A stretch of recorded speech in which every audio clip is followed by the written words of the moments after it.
नमस्कार, मैं डी के Deshmukh, training officer fitter, government ITI Suryagaon.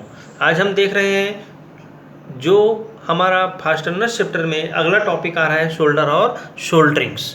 तो शोल्डर और शोल्डरिंग्स में देखते हैं कि शोल्डर का परिचय क्या होता है।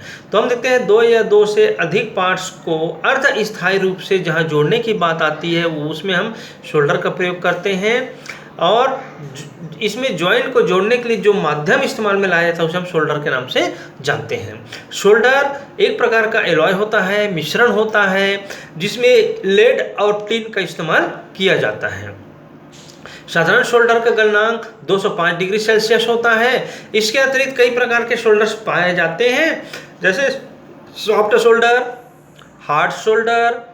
ये दो प्रकार होते हैं जिसे हम देखते हैं। शोल्डरिंग एक्चुअल में है क्या? यह एक प्रकार की कार्य क्रिया होती है जिसमें शोल्डर के द्वारा दो या अधिक पार्ट्स को आपस में अर्धस्थायी रूप से जोड़कर प्रयोग में लाया जाता है। यह मुख्यतः दो प्रकार की होती है। पहला सॉफ्ट शोल्डर, इसमें सॉफ्ट शोल्डर का प्रयोग करके धातु के दो या अधिक पार्ट्स को आपस में जोड़ा जाता है। इसका तालिका आपका जो कंपोजिशन ऑफ शोल्डर है वो दिखाया गया है। दूसरा होता है हार्ड शोल्डर। इसमें सिल्वर शोल्डर या स्प्लिटर का प्रयोग करके दो या अधिक पार्ट्स को आपस में जोड़ा जा सकता है। यह भी दो प्रकार का होता है। जो दो प्रकार का होता है, सबसे पहला आता है सिल्वर शोल्डर, दूसरा होता है ब्रेजिंग। तो शोल्डर का हम चयन करते कैसे हैं? तो सिलेक्शन ऑफ शोल्डर्स। तो शोल्डर के चयन को निम्नलिखित कारक प्रभावित करते हैं। पहला होता है प्रयोग में लाए जाने वाला स्थान, दूसरा उसका टेम्परेचर होता है, गलनांक होता है, ठोस होने की रेंज होती है, स्ट्रेंथ होता है, हार्डनेस होता है, सील करने की योग्यता होती है, दाम होता है, क्वालिटी होता है। जिसमें हम बात करते हैं फ्लक्स के बारे में बात करते हैं। जिस माध्यम से ज्वाइंट को साफ किया जाता है उसे हम लोग फ्लक्स के नाम से नाम जानते हैं। यह प्रायः द्रव, पेस्ट या पाउडर के रूप में पाया जाता है। जब शोल्डरिंग या ब्रेजिंग की जाती है तो जॉइंट के ऊपर फ्लक्स को लगाया जाता है। फ्लक्स निम्नलिखित का मुख्य कार्य होता है। पहले जॉइंट को साफ करने का काम फ्लक्स करता है, दूसरा शोल्डर को शीघ्र पिघलाने व उसका बहाव बढ़ाने के लिए उसका इस्तेमाल किया जाता है। जॉइंट के ऊपर शोल्डर या स्प्लिटर को मजबूती से पकड़ लाने के लिए भी हम शोल्डर का फ्लक्स का इस्तेमाल करते हैं, और कोरोजन को दूर करते हैं। कोरोजन मतलब जो जंग को दूर करते हैं। किसी धातु या कार्य क्रिया के लिए कौन सा फ्लक्स प्रयोग में लाना चाहिए उसे आपकी जो बुक में नीचे में दिया हुआ है, तालिका दिया हुआ है, उसका हम देख के अध्ययन कर सकते हैं। अब आता है चेन जोड़े जाने वाले मटेरियल्स।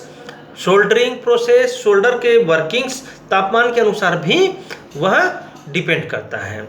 तो इस प्रकार हम क्या करते हैं, इस प्रकार हम इस्तेमाल कर सकते हैं। अगला टॉपिक आता है शोल्डरिंग आयरन। तो शोल्डरिंग करने के लिए जिस टूल्स औजार का हम इस्तेमाल करते हैं उसे हम लोग शोल्डरिंग आयरन के नाम से जानते हैं। इसके हैंडल, सेंग और टिप मुख्यतः 3 पार्ट्स होते हैं।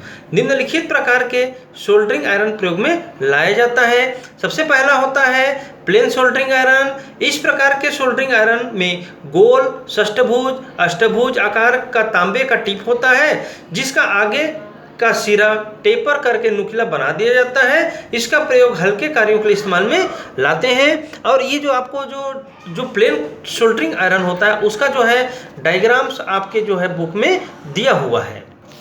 दूसरा नंबर का शोल्डरिंग आयरन आपके पास है हैचेट शोल्डरिंग आयरन। जो हैचेट जो शोल्डरिंग आयरन होता है, इस प्रकार के शोल्डरिंग आयरन का टिप प्राय तांबे के आकार का होता है, जिसका आकार कुल्हाड़ी जैसा आपको दिखाई देता है। यह प्लेन शोल्डरिंग आयरन की अपेक्षा कुछ बड़े साइज का होता है, जिसका प्रयोग हम साधारण कार्यों के लिए इसका इस्तेमाल करते हैं। जो आपको चित्र क्रमांक B में आप देखेंगे तो आपको दिखने में ये आपका प्लेन शोल्डरिंग आयरन की तरह होगा। अंतर ये होगा कि उसका टिप वाला भाग क्या होगा, कुल्हाड़ी के समान होगा। तीसरा नंबर देखते हैं गैस शोल्डरिंग आयरन। तो इस प्रकार के शोल्डरिंग आयरन में एक हालो पाइप और एक हालो कवर टिप लगा होता है। हालो मतलब अंदर से खोखला होगा, जिसको एक हालो हैंडल के साथ फिट कर दिया जाता है। हैंडल के सिरे पर गैस का एक फ्लेक्सिबल पाइप फिट कर देते हैं हम लोग, और फिट कर दिया जाता है जिससे गैस प्रवाहित की जाती है। और टिप पर बने हुए जो हवा के सुराखों के में गैस में ज्वाला उत्पन्न होती है और टिप गर्म हो जाता है। इस प्रकार का सोल्डरिंग आयरन प्राय वहां पर प्रयोग में लाते हैं जहां पर सोल्डरिंग कार्य क्रिया लगातार करनी होती है। उस जगह हम क्या करते हैं, गैस सोल्डरिंग आयरन का इस्तेमाल करते हैं। जो आप लोग देखते होंगे, ये जो गैस सोल्डरिंग आयरन आप लोग को दुकानों में भी देखने को मिल जाता है, साधारण मार्केट में देखने मिलता है। गैस कराते हैं तो उधर से जो खोखला पाइप होता है वो उसी समय क्या करते हैं, गैस प्रवाहित होता है। अगला देखते हैं कॉटिज सोल्डरिंग आयरन। इस प्रकार के सोल्डरिंग आयरन में एक कॉटिज चेंबर होता है जिसके एक सिरे पर कॉपर टिप और दूसरे सिरे पर हैंडल्स के साथ गोल रॉड फिट रहता है। चेंबर के अंदर एक कॉटिज रखी होती है जिसमें मैग्नीशियम पाउडर का मिक्सचर भर दिया जाता है। हैंडल के साथ फिट की हुई रॉड से धक्का लगाकर उसमें ज्वाला उत्पन्न होती है जिससे टिप गर्म भी हो जाता है। एक कॉटिज लगभग 7 मिनट तक सोल्डरिंग आयरन को गर्म रख सकता है। इस प्रकार की सोल्डरिंग आयरन प्रायः वहां पर प्रयोग में लाया जाता है जहां पर अधिक कठिन सोल्डरिंग करनी होती है, जहां पर आसानी से हम सोल्डरिंग जिस जगह पे नहीं कर सकते उस जगह पर हम कॉटिज सोल्डरिंग आयरन का इस्तेमाल करते हैं। ये आपको चित्र क्रमांक डी में आपको देखने को मिल जाएगा। अगला देखते हैं इलेक्ट्रिक सोल्डरिंग आयरन। इस प्रकार के सोल्डरिंग आयरन को बिजली के द्वारा गर्म किया जाता है जिसके सिरे पर तांबे का एक प्लेन टिप लगाया जाता है। इस सोल्डरिंग आयरन का प्रयोग प्राय हल्के कार्यों के लिए इस्तेमाल में लाया जाता है। इलेक्ट्रिक सोल्डरिंग आयरन का प्रयोग अधिकतर प्रयोग में लाया जाता है क्योंकि इसका प्रयोग करने से नुकसानदायक गैस उत्पन्न नहीं होती है। सोल्डरिंग करने वाले जॉइंट्स को यूनिफॉर्म रूप में स्थिर तापमान पर गर्म किया जा सकता है जिससे जॉइंट की क्वालिटी भी अच्छी बनी रहती है, स्वास्थ्य जो है इस क्वालिटी रहती है।